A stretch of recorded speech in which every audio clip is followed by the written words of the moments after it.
Just finished my 18th year in coaching and teaching.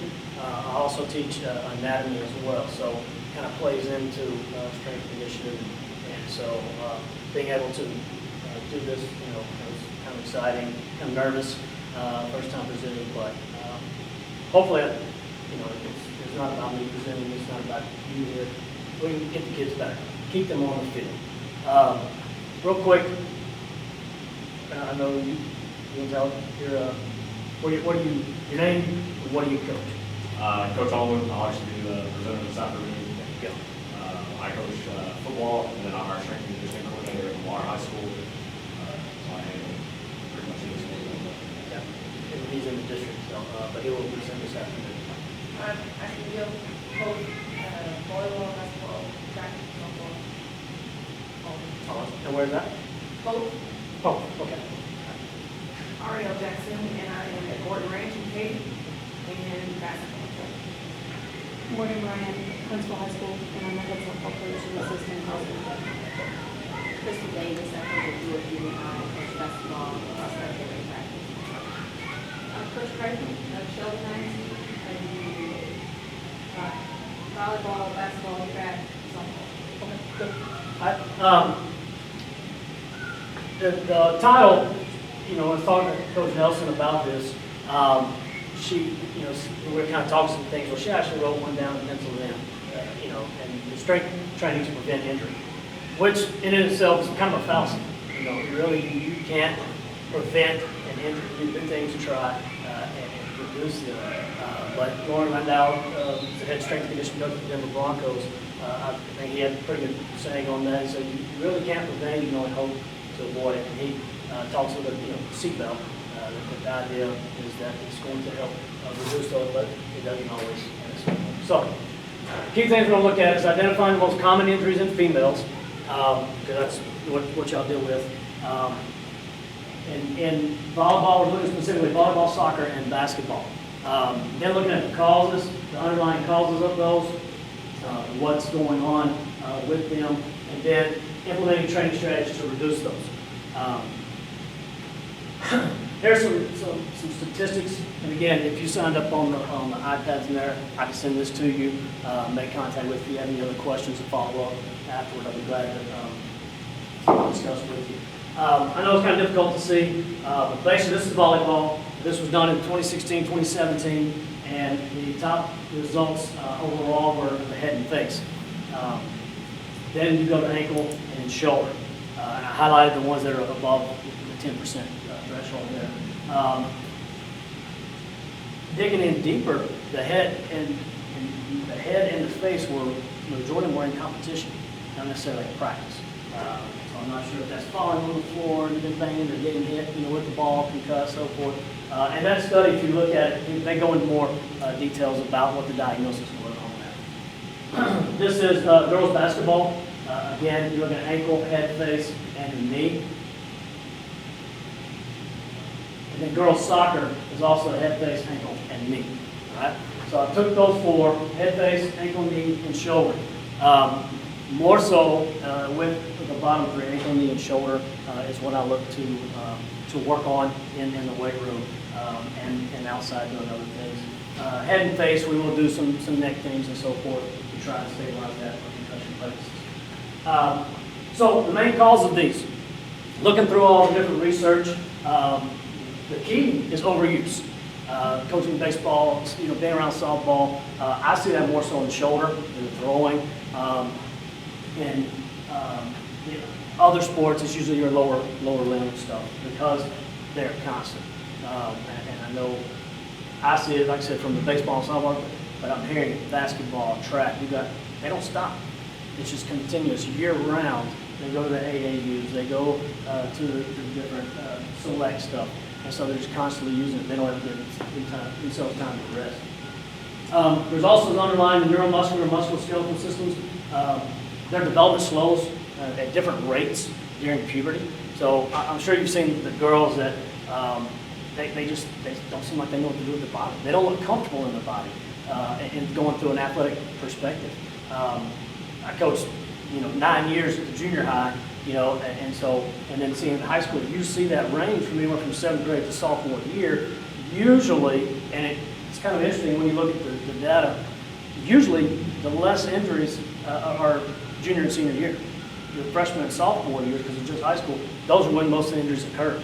And it's part of this because they're going to develop at different times, and in doing so, they kind of get uncoordinated. So I thought that was pretty interesting there.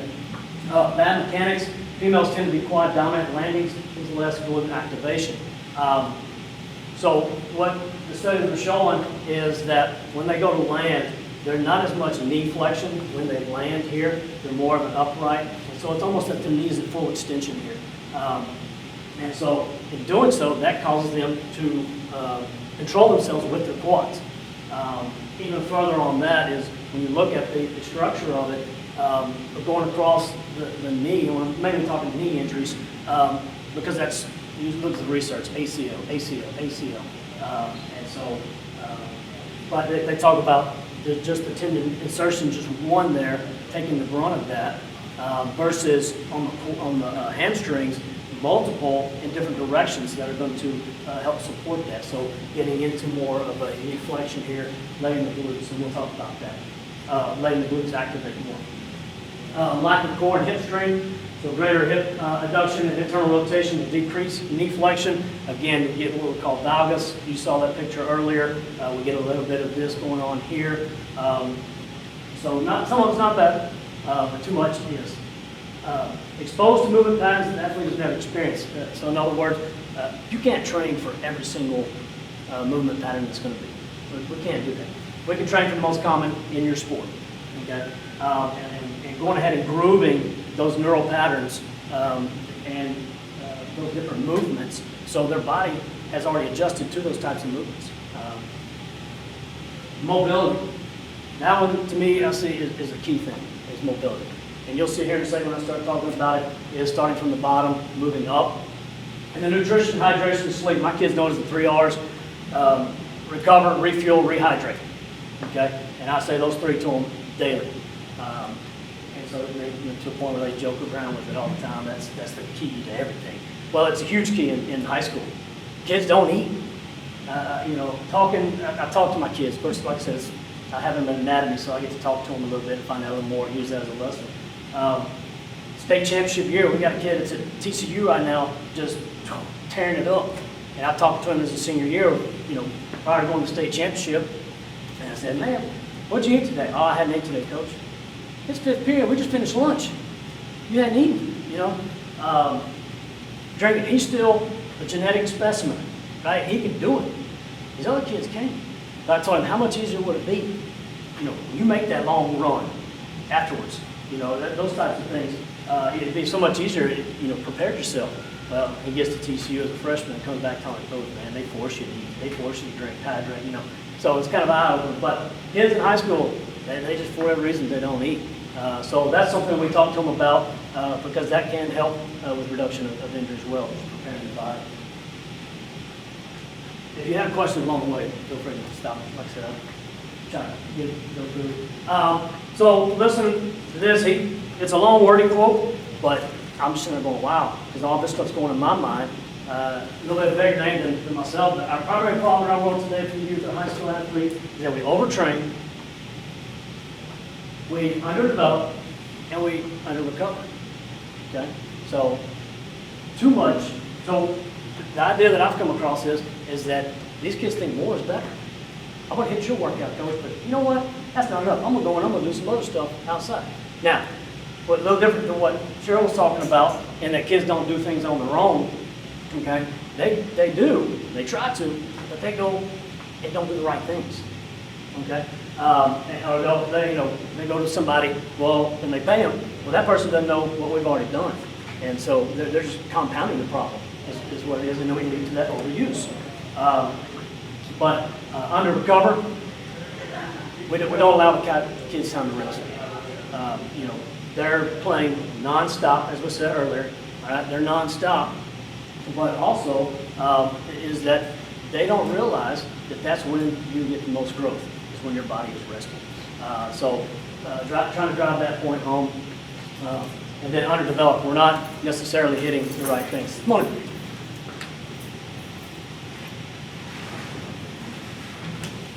Alright. This is what I was talking about a while ago. Kinetic chain from the ground up. Like I said, I just finished 18 years of coaching, teaching, 6 years of anatomy, degree in kinesiology, minor in health. Thought, hey, maybe I know some stuff. No, I don't know anything, right? I'm learning daily. I came across this here a couple years back and was like, what? This is awesome. Looking at the joint and the primary knee, what is that joint supposed to do? Start from the ground up. Ankle is made for mobility in the sagittal plane, going up and down this way. You want some stabilization, right, on the sides, but it's made for mobility. Your knee, stability, okay? And it goes on up. Your hips, mobility in multiple planes and so forth. But you see it's a staggering pattern, right?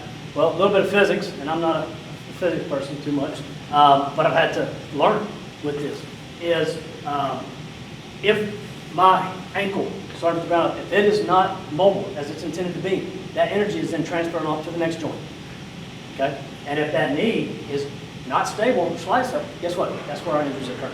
And so that happens throughout. One key point that they talk about, Greg Cook and Mike Boyle, is when you look at a joint, pain in a joint, it's probably stemming from the joint below or above it.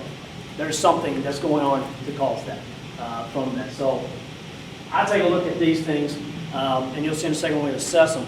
But pitchers, throwers, even volleyball, overhead, they're having shoulder or elbow problem. There's probably something down below that that transfer of energy is putting more pressure on that. So that's a couple of things that I've come across. I had a kid that had arm problems and so forth, and come to find out, they've had Achilles problems for a while. That it's not allowing that, so that changes everything on the ball. All right, so how can we train to address these issues? I'm not going to get on soapbox, I promise I won't. Train movement patterns at lower levels. Start them in the 6th grade, 7th grade, okay?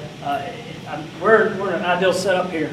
I don't know how many of you have that set up where you can get over there and talk about it. I know a lot of the sports, your softballs and things like that sort of don't have a junior high program. But working with those junior high coaches or even PE coaches, if they're not in an athletic period, and working just basic movement patterns, okay? That's something we're looking to do here. And I'll have examples up here later, but just this. Well, I don't have the facilities. No, you got a few extra bucks to go get a couple of these, okay? You can get them 12 foot, have them cut in half. Now you got 2 6 foot for about $4, right? And we got a whole stack of them over there, but they can do a whole lot of things, and I'll show you here in a second about that. But start those movement patterns at the lower levels. So it starts training that neural path, okay? So exposing them to them that we talked about earlier. Start with assessments. Look for deficiencies. Talk to your athletes about previous injuries, things that are bothering them, and so forth. Including a dynamic warm-up as opposed to a static stretch. Get movement. I've talked with our trainer a little bit about these types of dynamic warm-ups, and she did some master stuff on this. We're going to work with her to get this done in the different things that we're going to include. But what we noticed with soccer is the things that we were doing, we started seeing the injuries drop, the number of injuries drop, until they get out to their select teams. And once we're done with them, now they get their select teams, right? And they're not doing these types of things. Next thing you know, we got a couple of injuries coming back in. Where did these come from? Oh, that's select practice. Amazing. So it's tough. It makes it difficult. And y'all, I know y'all are faced with that all the time. Coming in, how am I going to help with practice? Because these kids have just gone and did 100 jumps and they're slamming the ball. You just call a spike and slam down, kill or something. I don't know. Include mobility training. You can do it in the warm-up. I like to do a lot of the warm-up. We implement several of them in our workouts, or even after training. We'll do we'll get them in here, we'll lay down, not full-out yoga, because I'm not certified that kind of stuff, but we'll do some stretches, some mobility stuff so they don't tighten up. Again, I'm not going to soapbox with mobility issues, is the hips, huge.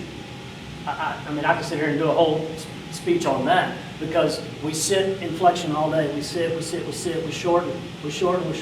what's that doing? Let's pull, coach, I got a bad habit trick. Okay, let's go work on your hips, okay?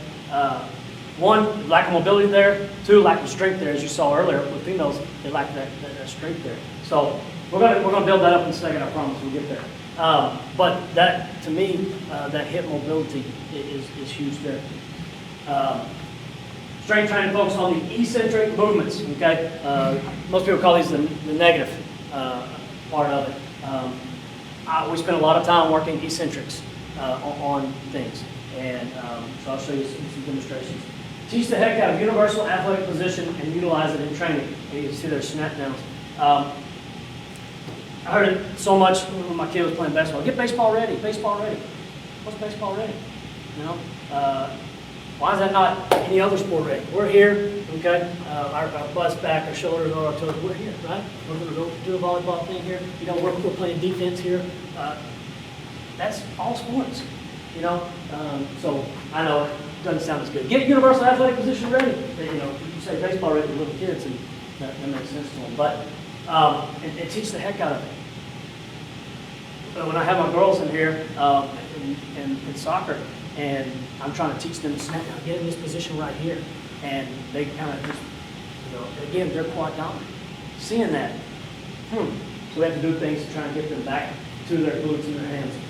Plyometrics, and then change of directions and finally getting to agilities to where you're actually giving them some type of stimulus, and they have to break off of that. All right. So different assessments. You can search functional movement screens to be able to do those types of things. There's all kinds of ways to do that. It's hard to do, I think, certain ones that I've come across because of large settings, right? Most of you have one or two coaches and you got maybe 100 kids, 50, you know, so a couple of things that I do though is in the dynamic warm-up, and we'll get to in a second, looking for things, looking for those ankle, you know, are we able to get down these things? Are they stiff here? Can they do certain things? So people said overhead squat. It's just basically holding it here, all right? Feet shoulder width apart, toes slightly out. And I'm going to work on pushing my hips back so that I'm here. I'm shrugging up, okay? Ryan will probably talk a little bit more, better form on that. We'll talk about Olympic lifts later. Squat mobility. You'll see a video, I do it a little different than some others. The squat mobility is the same thing. I hinge, pull up my toes, and then I squat down. And then I come up here, okay? I don't do the hinge right away until after we've worked teaching the hinge. Wall snow angles with wide slides, and then push up, elevate it.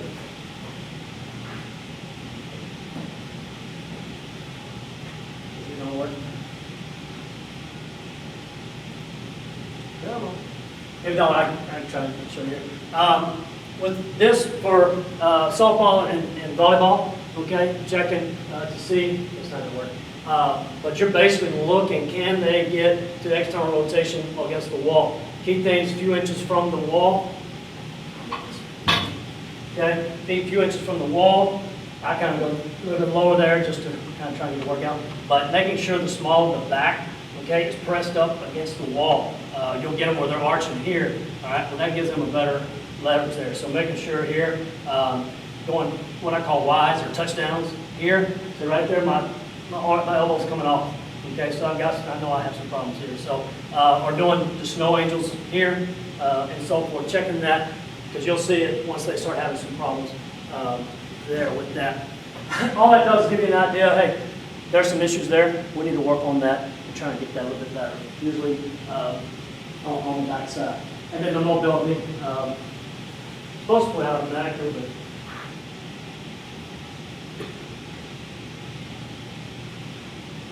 it's not doing it. It's basically what I showed you there. I have them, and I'll pair it in the workout. Usually down this middle section here, they're doing whatever they're doing here, and then the other ones, while their partner's going, is they'll start here. I like to get them up here, and then they'll sit back. This one right here is tough for them. You'll see this right here. I can't do it. Well, you're on the balls of your feet. You're tough. You can't. But that tells you how they're going to land, right? So by working that, working some mobility here, but also teaching, get back into those glutes here, right? Trying to get some lat stretch as well and so forth. So we pair that with it, gives me a good idea. That's where I found this guy, and he was doing this, right? So I'm a front squat guy. We front squat. A lot of different reasons why we can talk about it later if you want to, but he's going down in the front squat. He's doing this. There's no way. That in itself is going to cause an injury. Okay? A couple of things we'll look at to compensate for that. Plates, as you'll see, plates under the feet and so forth. But it gives, hey, when I saw that, hey, maybe that's why you always have arm problems. You know? So dynamic warm-ups, there's all different variations of it. This is kind of what we do. On the left side, usually our linear day, speed day. I like to incorporate those because I've seen a lot of kids just don't know how to run.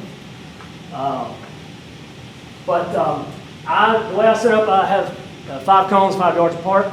And so they go through and they'll start out with these huggers here. We're working, pull it up, toe up. Then we go to A, ISO right for 5 yards. So it's just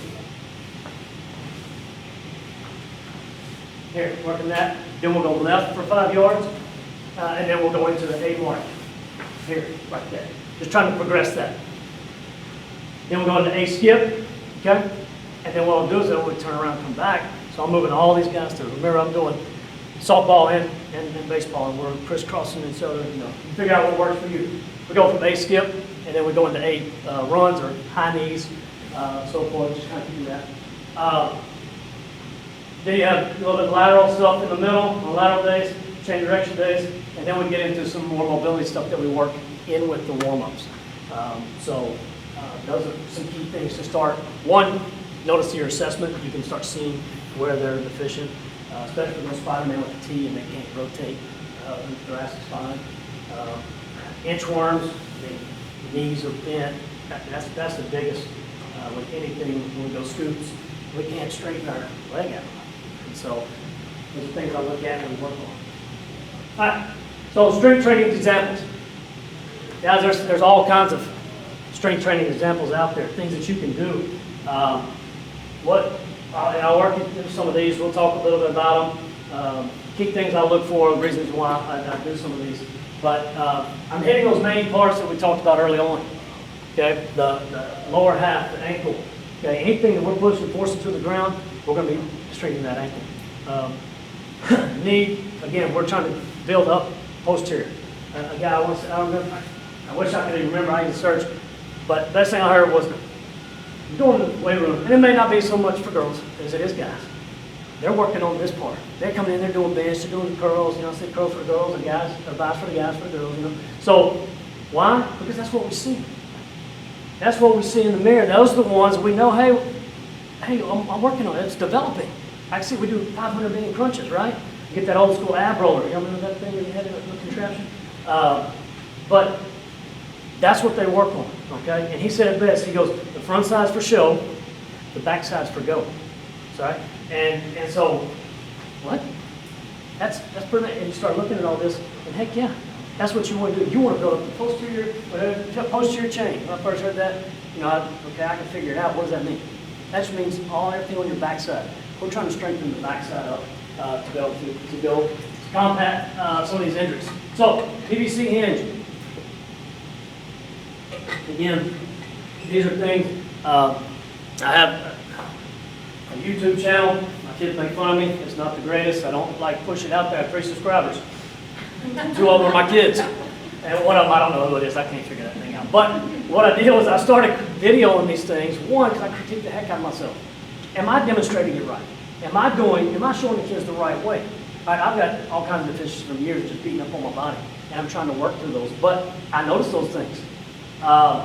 2, for other coaches, right? Some of my coaches come in, I don't get to go in there with the other girls' sports as often as I need to, but those sport coaches that are in there, they've got vast knowledge, right? They know some of the terminology, some of the things, the techniques, and I made that YouTube, and there's some examples on there, hoping to get better to help, basically, ultimately, help the kids. That's what it's for. So, I'm not going to go through all of these, but basically, the PVC hinge, Basically, we're looking at keeping the spine, everything's neutral. Too many things that I see, and it's the way we've always done it, or old school, or whatever you want to call it. We put our spine in a bind a lot of times. We're looking up at the ceiling when we do squat. You know, we're deadlifting. Again, I always tell them, y'all are so conceited. They want to do deadlift and they're looking in the mirror, right? Well, their neck's in a bind. You want to leave that spine neutral, okay? We're trying to prevent injuries, not make more. So, what this does, because kids don't know how to hinge for whatever reason. And so, once you get it, it clicks. It's amazing. And I was going to be that guy and make y'all get up and do these. You're welcome to afterwards. I got plenty of PVC. But it's basically here, all right? So we got the head, the spine, and the butt in line. And we just want to push back here, okay? We're here. I tell them shoulders over toes. We want to be here, okay? Not looking up, so forth. That's a good guide, right? Also, we're rounding. What does that do to my head? It pulls it off my head. And I see a lot of that rounding, that curvature of the spine. So this is where we start at the lower levels. Groove it. So when they get to me, okay, or Ryan at the high school, man, we can build so much more. Now we can start adding weight. We can start doing it correctly. All right? I'm a big believer, if you haven't figured out yet, like, put your pride in your pocket. We're going to go light and do it right. Okay? And there's time for heavy. I get it. We're going to do heavy. But I want you to do it right. I want you to learn how to move, okay? So your RDLs, okay, you progress to that band pull-throughs. How many of y'all have bands in the weight room? Okay. We have limited, sports, we kind of ventured out and got our kind of our own, but we don't have quite enough for in here. We're working on it. But you can take those bands, tie an attachment, and then now you're here, pull-throughs like this. You're squeezing the glute, okay? At the top, it's just progression. The RDLs, same thing. RDLs, I mean, that light bulb goes off once they get it. It's like amazing, okay? So we're here, we're pushing hips back. Once they get to the knee, they like to go around, okay? Or lock their legs back, okay? We want to go here and push hips back, okay? Key thing that I found too, because I've got guys that are going all the way to the ground. Well, why? Because their shoulders are slightly rounded. They're not squeezing the scats back. Well, that shortens your arms. Man. And then they get there and like, oh yeah, coach, I told you there's too much weight. But those are good lessons that they learn. So that right there, again, we're engaging on the backside of the posterior. Squeezing the scats back, learning to get that big chest. You can say big chest all day long. Not to the girls, I don't say it to the girls. All right, squeeze scats back, okay? I found, Coach, as she said, coach girls differently. In the weight room, I come around and I call girls out, hey, you're not doing it. I'm going to, because they're athletes. I don't look at them. The only thing I do differently is some of the cues. I can't say certain things, females, but other than that, no, I'm on them. I'm going to stay on them, make sure they're doing it right. Because that's the ultimate thing. So, glute bridge, hip thrust, I have that in the next one. No, I'm going to run out of time. But goblet squats. Talking about the eccentrics, okay?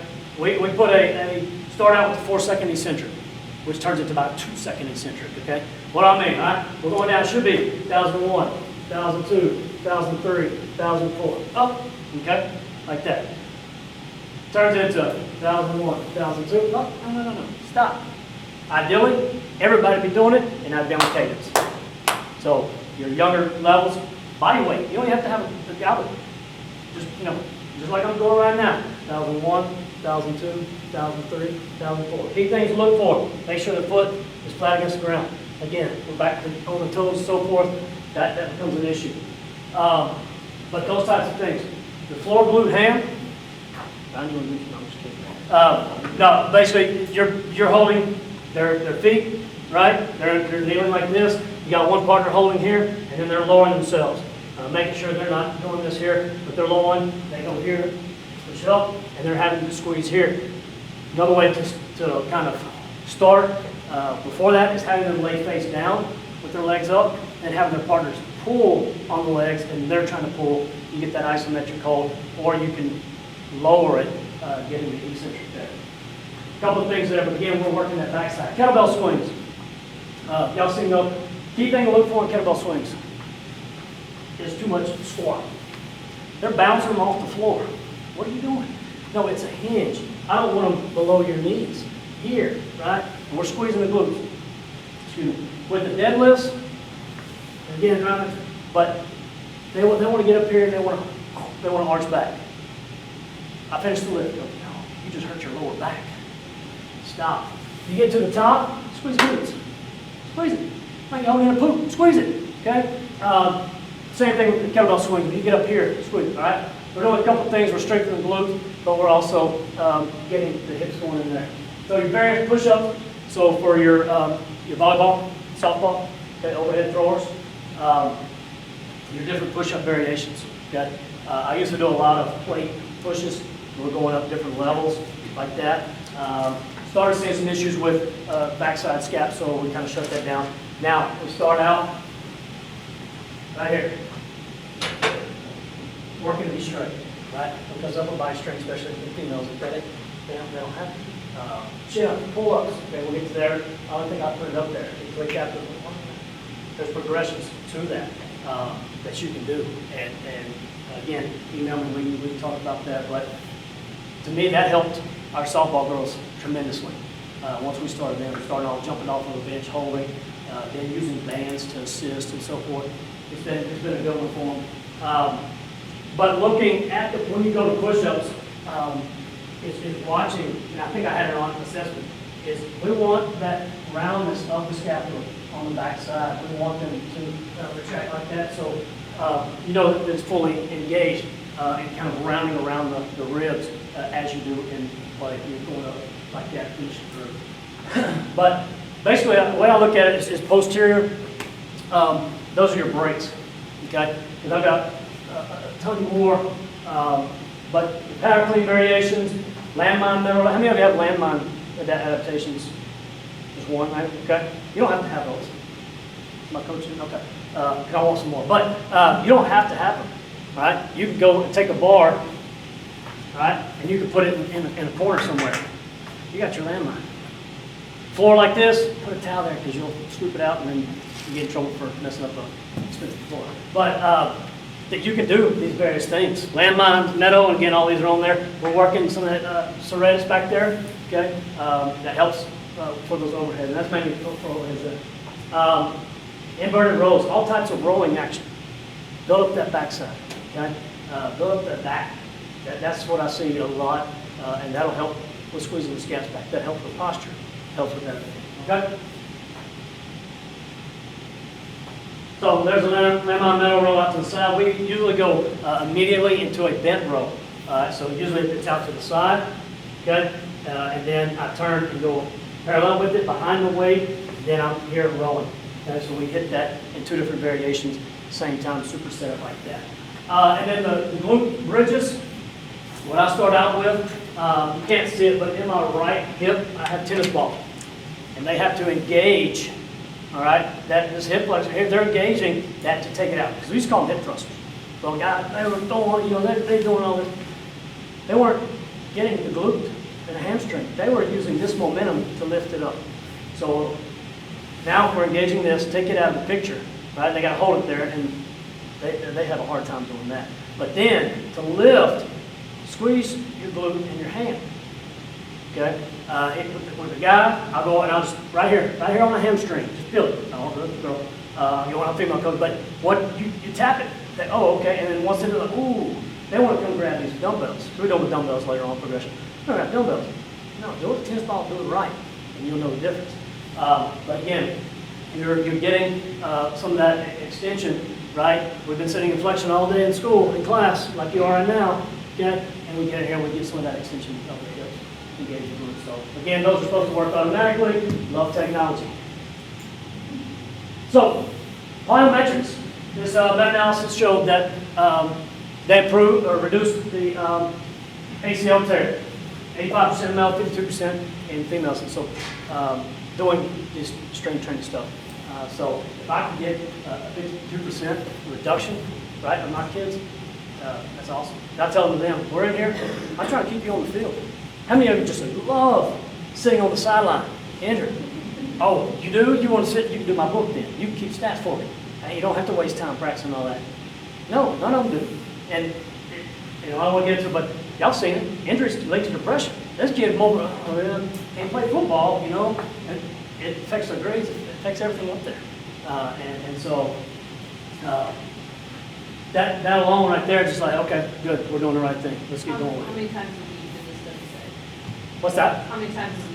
You have to in the study. I don't remember exactly off the top of my head which one it is, but you can go in Sidoni and find that. It's in the references, so when you get that. But and it details it out if you like to read through all that kind of stuff. I kind of do. Some of the nerdy side of me, I get in there and I get lost in rabbit holes and start. Well, that one's going to lead me to this one, and so. We usually do with like plyo once or twice a week. I'll include it in the workouts a lot of times, split squat jumps, anything like that. So snap downs, and I know, am I at 50 or 11? I think I'm up at 50. So anyway, this one, I should have done this one first, but this right here gets them into those positions where we want to be, in the universal athletic position. And by doing this over and over again, it trains them to learn how to absorb that energy transfer when they're going to do this. So it's here, right? There's all different variations. We're snap down, stick it, feel it in the glutes here. We go lateral, okay? We go here, right? Now put that one up there because when I go transverse here, quarter turn, I overcompensate. You can see it in the video. OCD, like, no, I'm gonna leave that. No, leave it, because that's what's gonna happen. You go here and you go to, you're gonna overcompensate, your body has to adjust. We're preparing them for the game when they do that. And so the idea, I said I left it up there, but all those variations, like I said, you get on there, and there's just some progressions. I didn't put how much per week and that kind of stuff, because that's going to vary depending on what you have, how many you have, what your workouts look like. But just kind of some guidelines with those. So real quick, because I know people do box jumps. This was a big one for me. I see too many just doing that, right? And they hate it, but eventually they learn to love it. I get them here, no counter movement. I'm stuck, explode, I stick, step down. Here, explode, land quietly, stick. I land the same way I started, right? Then you can get into different counter movements and so forth. Okay, you're applying more force when you do that.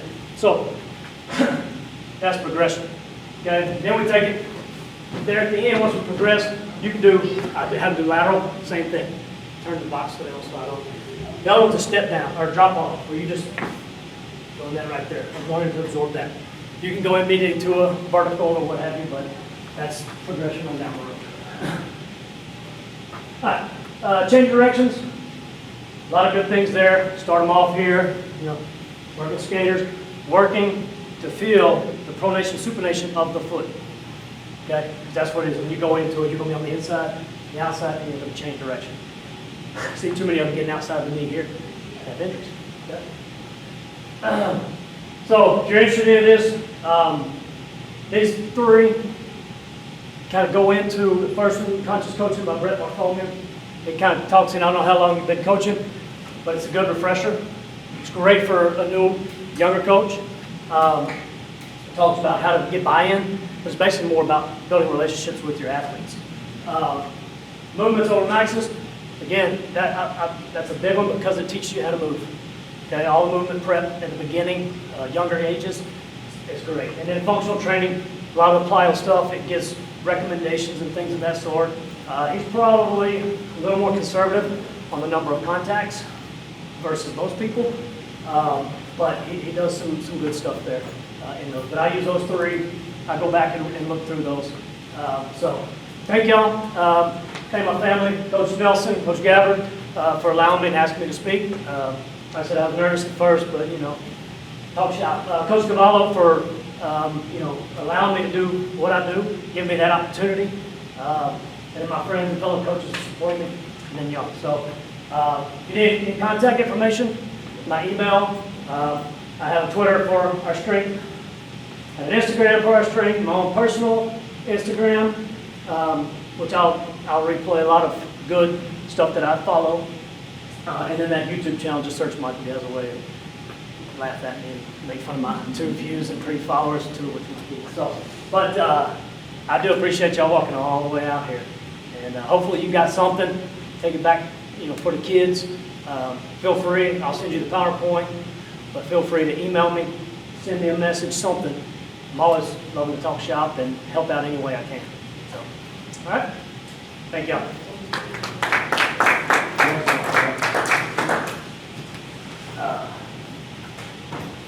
I think I might have went over a few minutes.